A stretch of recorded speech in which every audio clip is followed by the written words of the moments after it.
So we're here in a beautiful Crooked Lake home, and it has us thinking about the market and some of the things that we're seeing happening in the market right now.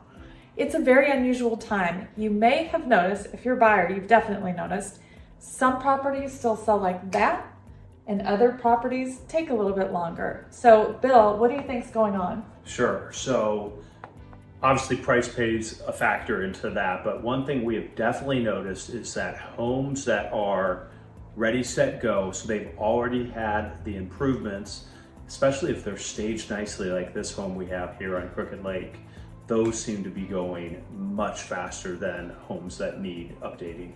So what does that mean? If you're a seller, should you do that new kitchen or that bathroom project, paint? Like, how do you know if your home is one that's going to be ready, set, go, that buyers are going to love?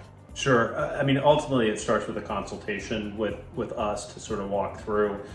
We don't like the idea of sellers throwing money at something that may improve the timing of the sale. It might help it sell faster, but you don't get, it's very hard to get a dollar for dollar return on an investment in improvements, but there are certainly many things that you can do that might not be a whole new kitchen that could substantially impact the sales price.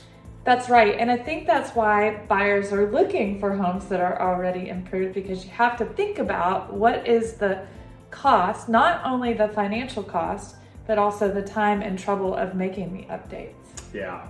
And you know, it's an interesting change. So pre-COVID, or 10 years ago, 15 years ago, HGTV and home improvement shows were all the rage, and everybody wanted a fixer-upper. And there's still certainly buyers out there that are looking for those opportunities.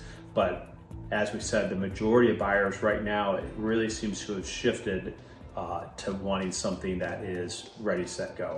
Yes, we've said it before. During the pandemic, people sat around and looked at all the DIY projects that they had to do, or they did them. And they've just kind of run out of steam for that sort of thing. So they're looking for something that is essentially, in many cases, in a vacation market like ours, turnkey. But there are still great opportunities out there for homes that need a little TLC at a very good price. That's where we're seeing the opportunity for buyers. And if you're a seller, like Bill said, we are happy to sit down with you and walk you through the process of determining what, if anything, it makes sense to do to make your home ready for sale.